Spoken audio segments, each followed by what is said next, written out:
तो कोई पूछे कि विचार का परिणाम क्या है, तो कहीं सही विचार आपके भीतर चला गया तो आपकी जिद की जड़ों को खोद डालेगा।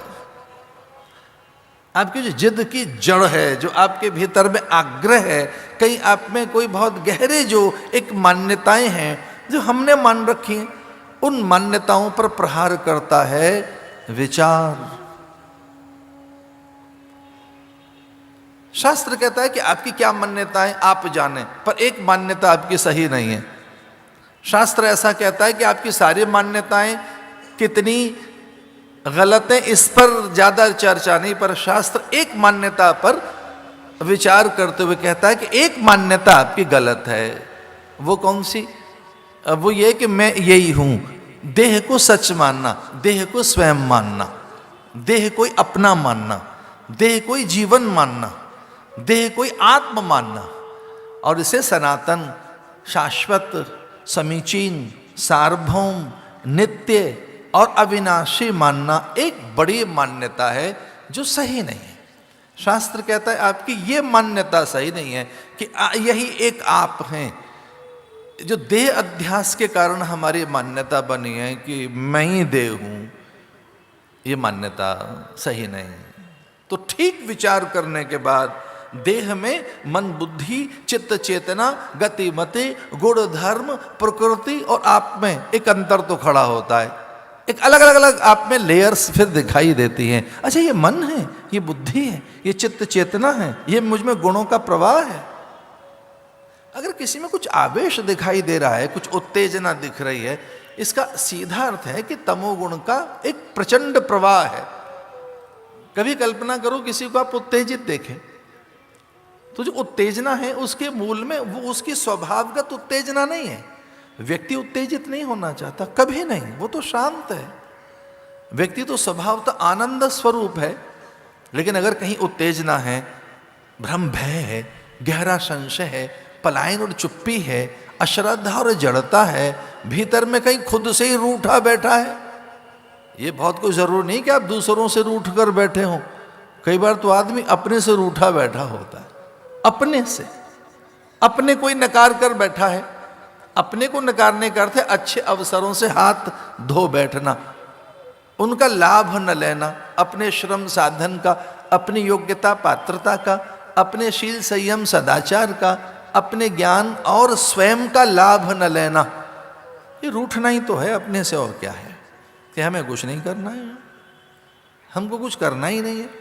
विचार एक काम करता है, आपके भीतर में वो एक ऐसी जागृति पैदा करता है कि आप अनुभव कर पाते हैं कि मुझ में ये गुणों का प्रवाह है।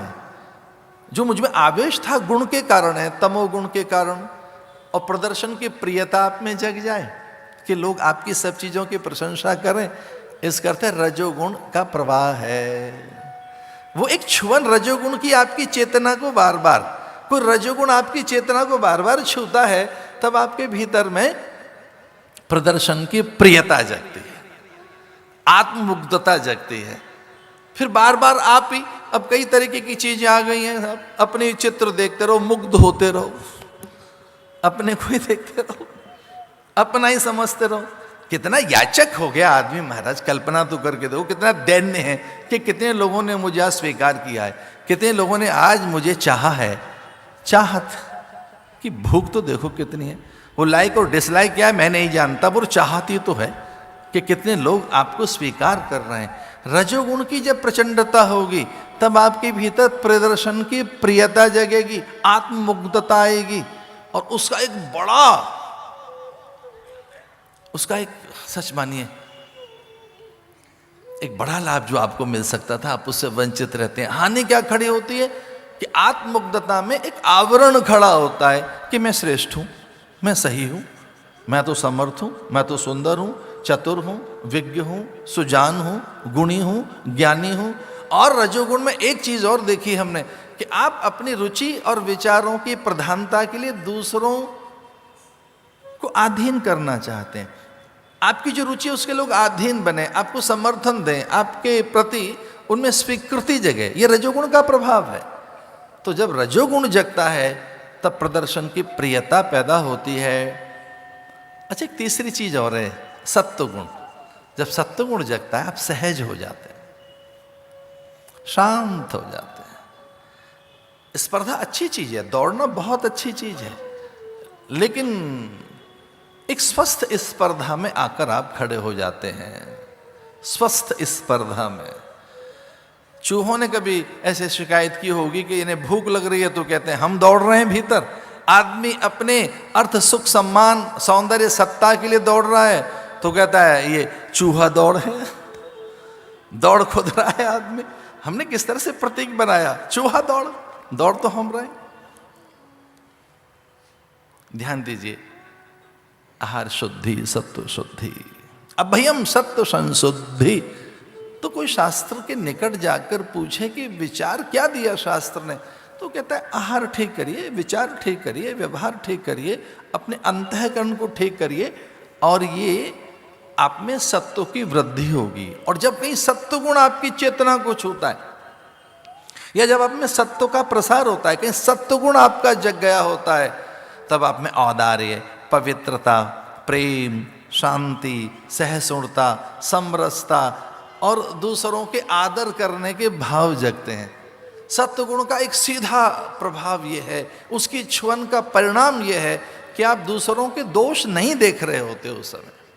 जो परदोष गणना है, जो परदोष गिनना है, वो कहीं कम होता है। तो क्या साधन किया जाए जिससे सत्व की वृद्धि हो? तो हम अपने तमोगुण, तो विचार से हम अपने तमोगुण को रजोगुण से नियंत्रित कर पाते हैं। इसे विचार एक बड़े अंकुश का नाम भी है। तो साधना में पहला कोई साधन है तो विचार है, शुभ विचार। उसे औषधि भी बताया गया। भगवान शंकराचार्य ने कहा ये तो भवरोग है, ये तो प्रपंच है, इसका कोई अंत नहीं। किम औषधि, फिर औषधि क्या है? तो बताया विचार औषधि, ज्ञान औषधि।